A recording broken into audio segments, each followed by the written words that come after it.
প্রিয় স্টুডেন্টস, সকলে কেমন আছো? আশা করি সকলেই ভালো আছো। আজকে আমি কবি সুনীল গঙ্গোপাধ্যায়ের লেখা যদি নির্বাসন দাও কবিতার প্রশ্ন ও উত্তর নিয়ে তোমাদের সামনে হাজির হয়েছি।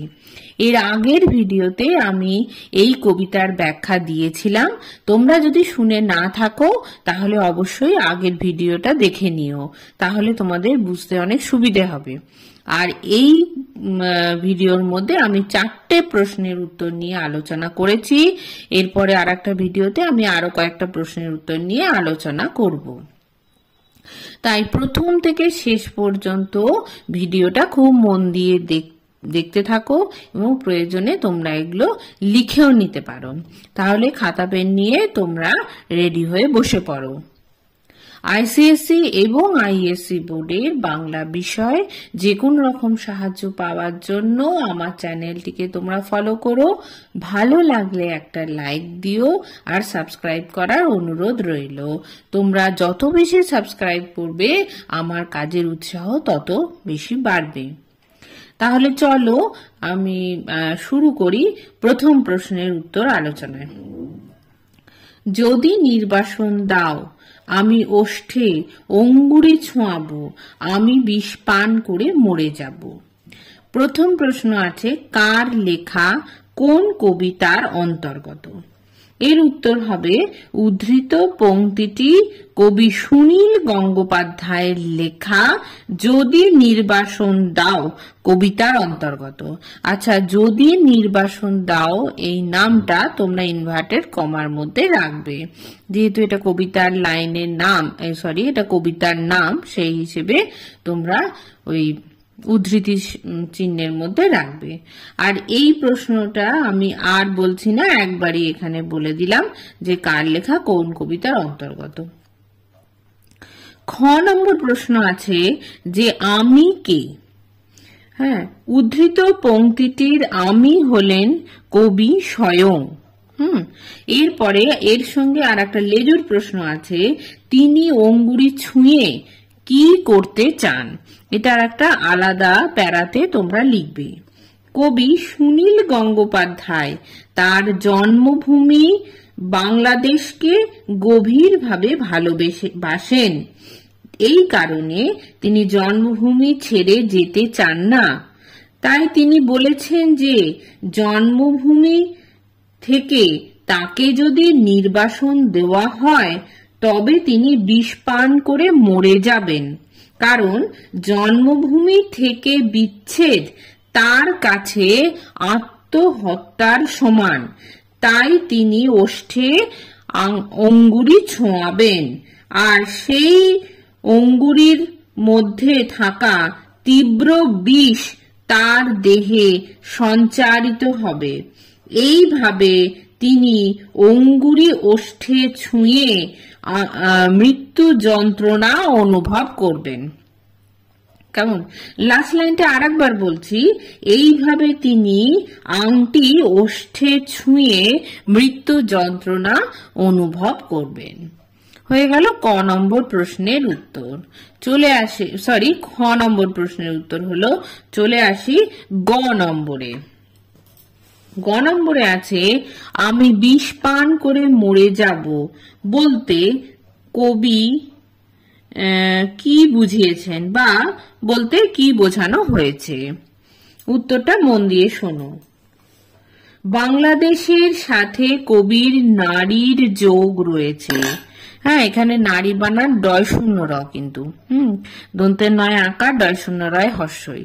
নারীর যোগ রয়েছে, তাই তাকে তার জন্মভূমি থেকে যদি বিচ্ছিন্ন করা হয় তবে তার মৃত্যু ঘটবে। কবি বলেছেন যে বাংলাদেশ থেকে তাকে যদি বিচ্ছিন্ন করা হয় তবে তিনি মৃত্যুকেই শ্রেয় বলে মনে করেন, কারণ বাংলাদেশের সঙ্গে কবির শিকড়ের টান বা আত্মিক যোগাযোগ রয়েছে। বাংলাদেশের পরিবেশ, নদ নদী, মানুষজন, পথঘাট, গাছপালা সবই কবির কাছে অত্যন্ত প্রিয়। এদের সঙ্গে কবির আত্মিক সম্পর্ক রয়েছে, তাই কবি এসবের সাথে আজীবন একাত্ম হয়ে থাকতে চান। হয়ে গেল গ নম্বর প্রশ্নের উত্তর। চলে আসি ঘ নম্বরে, কেন তিনি এই আরতি জানিয়েছেন। উত্তরটা হবে, কবি বলেছেন যে তাকে বঙ্গদেশ থেকে যদি অন্যত্র পাঠিয়ে দেওয়া হয় তবে তার বাঁচার কোনো অর্থ থাকবে না।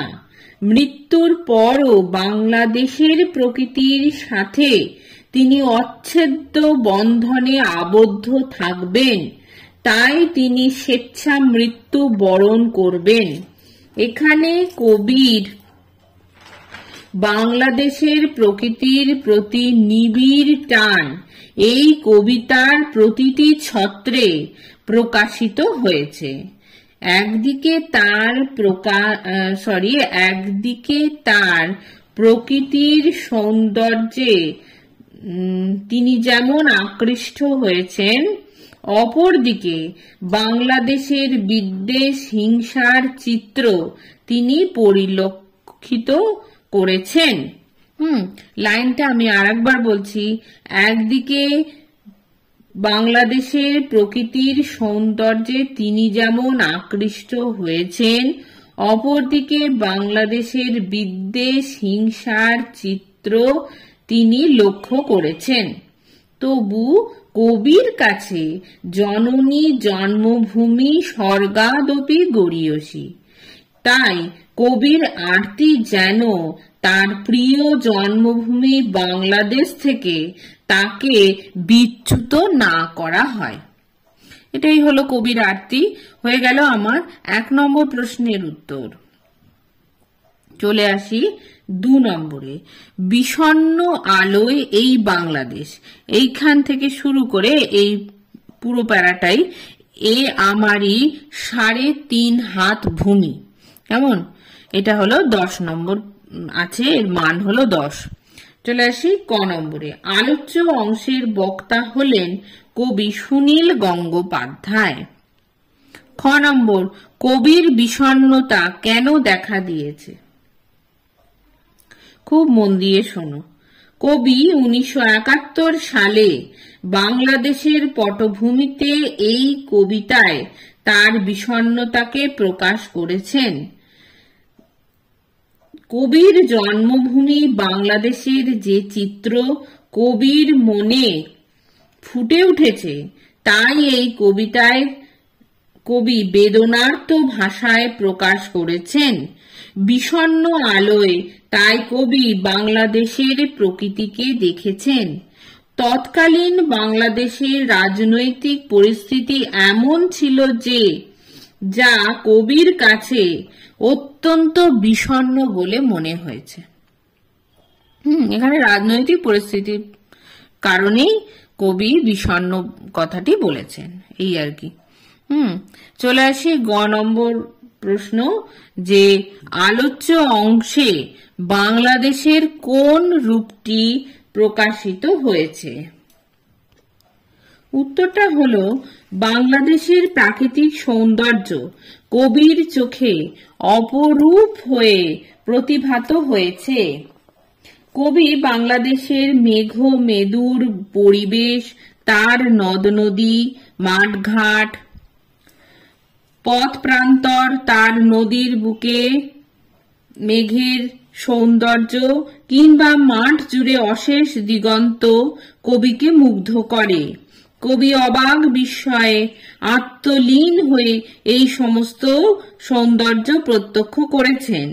এই সবের থেকে বিচ্ছিন্ন হওয়াকে কবি মৃত্যুর শামিল বলে মনে করেছেন। বাংলাদেশের ক্রোড়েই কবি জন্মগ্রহণ করতে চান, আবার বাংলাদেশের ক্রোড়েই তিনি চির নিদ্রায় শায়িত হতে চান। বাংলাদেশের প্রাকৃতিক সৌন্দর্যের মধ্যে কবি পৃথিবীর সব রং রূপ খুঁজে পান। এই মেঘ মেদুর পরিবেশে কবি আনন্দ খুঁজে পান। বাংলাদেশের প্রকৃতির আলো আঁধারি রূপ কবির মনকে ছুঁয়ে যায়। এখানে তিনি অনাবিল আনন্দ উপভোগ করেছেন। হলো যে এখানে বাংলাদেশের কোন রূপটি প্রকাশিত হয়েছে সেটা। চলে আসি ঘ নম্বর প্রশ্ন। আমারই 3.5 হাত ভূমি বলতে কবি কি বুঝিয়েছেন? উত্তরটা হলো, কবি জানেন যে মানুষের মৃত্যুর পর মানব দেহকে সমাধিত করতে 3.5 হাত ভূমির প্রয়োজন হয়। তাই তিনি চান যেন তার মৃত্যুর পর তাকে সমাহিত করতে ওই জমিটুকু দেওয়া হয়, অর্থাৎ তিনি আমৃত্যু তার মাতৃভূমিতেই থেকে যেতে চান। অথচ মানুষ এই শেষ দিনের কথা ভুলে যায়। মানুষের মৃত্যুর পর মানুষের প্রয়োজন হয় শুধু ওইটুকু ভূমি।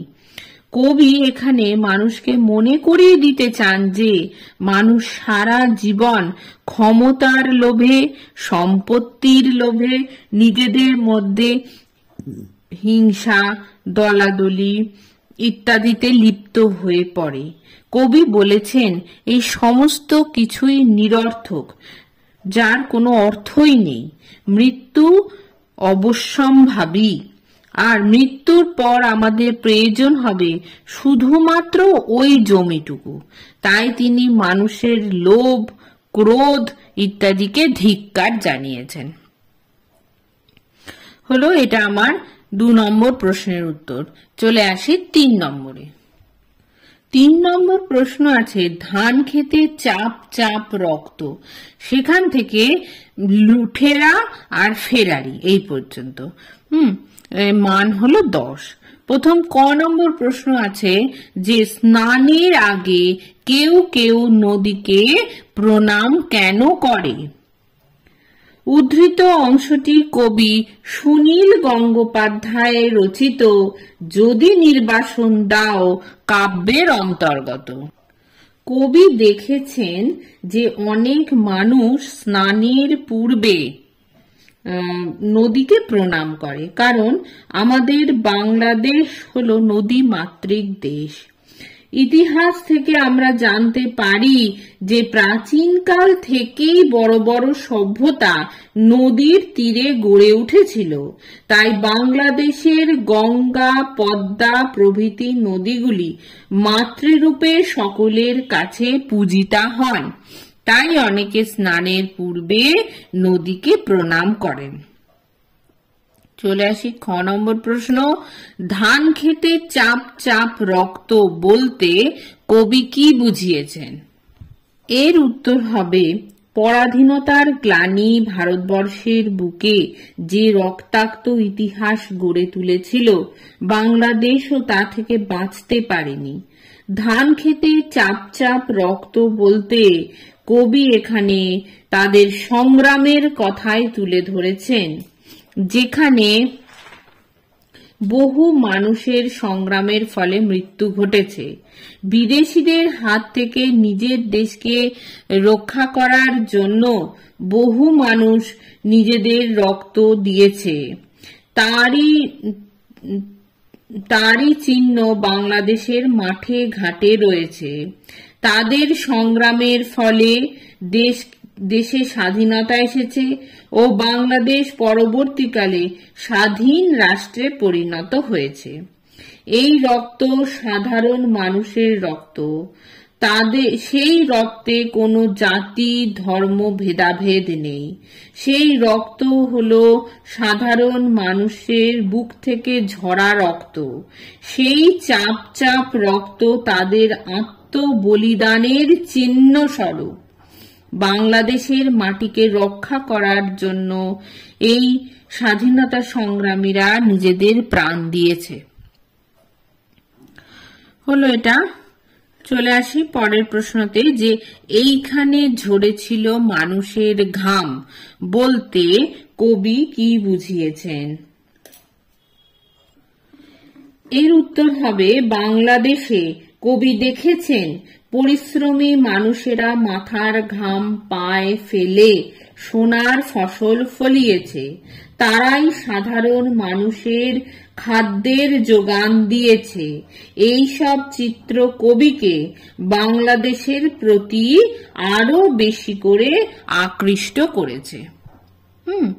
চলে আসি ঘ নম্বরে, মোচার খোলায় ঘোরে লুঠেরা ফেরারি বলতে কি বোঝানো হয়েছে? এর উত্তরটা হবে যে ইতিহাস থেকে আমরা জানতে পারি যে নদী বা সমুদ্রের বুকে জলদস্যুরা এক সময় ঘুরে বেড়াতো, কিন্তু বর্তমানে তাদের আর অস্তিত্ব নেই। কিন্তু আজও মোচার খোলার মতো ছোট ছোট ডিঙি নৌকা নদীতে বেড়ায়। এখানে মোচার খোলা ডিঙি নৌকার সাথে তুলনা করা হয়েছে। আজও মোচার খোলার মতো ডিঙি নৌকায় লুঠেরা বা ফেরারিরা নদীতে ঘুরে বেড়ায়। আগের জলদস্যুরাই আজ লুঠেরা বা ফেরারিতে পরিণত হয়েছে। তাই কবি বলেছেন বাংলাদেশে যেমন স্নিগ্ধতা আছে তেমনি হিংসার চিত্রও রয়েছে। এই সব কিছু নিয়েই কবির কাছে তার জন্মভূমি সুন্দর। তাহলে এটা হলো আমার 3 নম্বর প্রশ্নের উত্তর। চলে আসি 4 নম্বরে।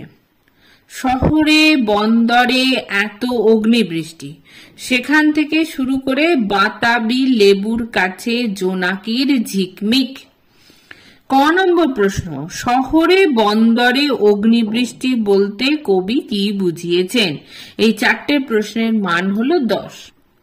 উত্তরটা হলো অগ্নিবৃষ্টি বলতে কবি এখানে যুদ্ধের পরিবেশের কথা বলেছেন। অগ্নিবৃষ্টি হলো বোমা, বন্দুক ইত্যাদি। শহরে বন্দরে সর্বত্র যুদ্ধের পরিবেশ বাংলাদেশে সৃষ্টি হয়েছিল। সেখানে হানাহানি, মারামারি, বন্দুকের অগ্নিবৃষ্টি চলছিল। সেখানে ছিল প্রতিনিয়ত রক্তের স্রোত। সুজলা সুফলা বাংলাদেশ শান্তির আবাসস্থল হলেও শহরে বন্দরে রয়েছে হিংসা, বিদ্বেষ ও বন্দুকের অগ্নিবৃষ্টি। সেখানে হানাহানি ও সংগ্রামের ফলে প্রতিনিয়ত ঝরেছে রক্তের স্রোত। স্বার্থান্বেষী মানুষ নিজেদের লোভকে চরিতার্থ করতে দ্বন্দ্বে লিপ্ত হয়েছে। বাজারে ক্রূরতা রয়েছে, শান্তির নিবিড় গ্রামে রণহিংসা দেখা যায়। গ্রাম ও শহরের সংগ্রামের এই পরিপ্রেক্ষিতে কবি এই উক্তিটি করেছেন। চলে আসি খ নম্বরে, তবু একটি অপরূপ ভোর বলতে কি বোঝানো হয়েছে? মন দিয়ে শোনো উত্তরটা। কবি বাংলাদেশের ভালো মন্দ উভয় দিকই প্রত্যক্ষ করেছেন। একদিকে মানুষের মধ্যে দলাদলি, গ্রামে হিংসা যেমন রয়েছে, অপরদিকে তেমনি রয়েছে বৃষ্টি স্নাত অপরূপ ভোরের সৌন্দর্য। প্রভাতের সূর্যের সোনালী আলোয় চারিদিক উদ্ভাসিত হয়ে ওঠে। বাংলাদেশে হানাহানি সংগ্রাম থাকলেও সেখানে প্রতিদিন অলৌকিক ভোর হয়। প্রকৃতি তার নিয়মেই চলে।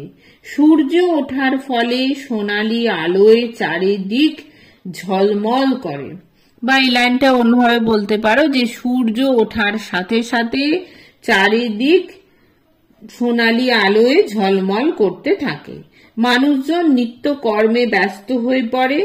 মাঠে ঘাটে চলে কৃষিকার্য। এইরূপ সৌন্দর্য কবিকে মুগ্ধ করে তোলে। চলে আসি পরের প্রশ্ন গ নম্বরে। বাতাবি লেবুর কাছে জোনাকির ঝিকমিক কথাটির অর্থ কি? বাতাবি লেবুর কাছে, এখানে বাতাবি না বাতাবি হবে। বাতাবি লেবুর কাছে জোনাকির ঝিকমিক বা জোনাকির আলো ঝিকমিক করে ওঠে। আরেকবার বলছি, বাতাবি লেবুর কাছে জোনাকির আলো ঝিকমিক করে ওঠে। কবি জোনাকির আলোর মধ্যে দিয়ে ক্ষীণ আশার বাণী শুনিয়েছেন, কারণ কবি হলেন আশাবাদী। তাই হিংসা দলাদলির মধ্যেও তিনি ভোরের অপরূপ সৌন্দর্য বা ঝিকমিক জোনাকির আলো প্রত্যক্ষ করেছেন। তিনি বলেছেন, প্রকৃতি কিন্তু একইভাবে সুন্দর রয়েছে, কিন্তু মানুষের স্বভাব, তাদের মানসিকতা দিনে দিনে পাল্টে যাচ্ছে। তারা হিংসা, দ্বন্দ্ব, সংগ্রাম ইত্যাদিতে লিপ্ত হয়ে পড়ছে। কবি বলেছেন, একদিন মানুষের মনের সমস্ত অন্ধকার দূর হয়ে যাবে। জোনাকির ক্ষীণ আলো বাংলাদেশের বুকে আশার আলো নিয়ে এসেছে। মানুষ জাতপাত, ধর্ম, ভেদাভেদ ভুলে সকলে পুনরায় একত্রিত হবে। তাদের মধ্যে বিভেদ দূর হবে। তাদের একমাত্র পরিচয় হবে যে তারা হলো মানুষ। চলে আসি ঘ নম্বর প্রশ্নে, যে কবির বক্তব্য পরিস্ফুট করো। উত্তরটা হলো যে কবি বাংলাদেশের সুখ দুঃখ ভালো মন্দ নিয়েই বাংলাদেশকে ভালোবেসেছেন। বাংলাদেশের নারীর টান অনুভব করেছেন তিনি নিজের হৃদয়ে। এক অদৃশ্য বন্ধনে তিনি বাঁধা আছেন। কবির হৃদয় দেশের মাটির সঙ্গে, দেশের গাছপালা, পাখ পাখালির সঙ্গে, দেশের মানুষজনের সঙ্গে অদৃশ্য বন্ধনে জড়িত রয়েছে। কবি তার স্বপ্নেও তার থেকে বিচ্যুত হবার কথা ভাবতে পারেন না। সেরকম পরিস্থিতি যদি আসে, তবে তিনি মৃত্যুকেই বরণ করে নেবেন। কেমন? এটা হলো আমার 4টে প্রশ্নের উত্তর, যদি নির্বাসন দাও কবিতার থেকে। এছাড়াও কবিতাটা তো অনেক বড়, সেই জন্য আরো কয়েকটা প্রশ্নের উত্তর নিয়ে আমি পরবর্তী ভিডিওতে আলোচনা করব। তোমরা সেই ভিডিওর অপেক্ষায় থেকো। আর আরেকটা আমার বলার আছে, সেটা হলো আমি দেখছি যে অনেকে আমার ভিডিও দেখছে কিন্তু তারা সাবস্ক্রাইব করছে না। তাই যারা এখনো পর্যন্ত সাবস্ক্রাইব করে উঠতে পারোনি, তারা প্লিজ আমার চ্যানেলটিকে সাবস্ক্রাইব করো, তাহলে আমার কাজের আরো উৎসাহ বাড়বে। তোমরা সকলে খুব ভালো থেকো।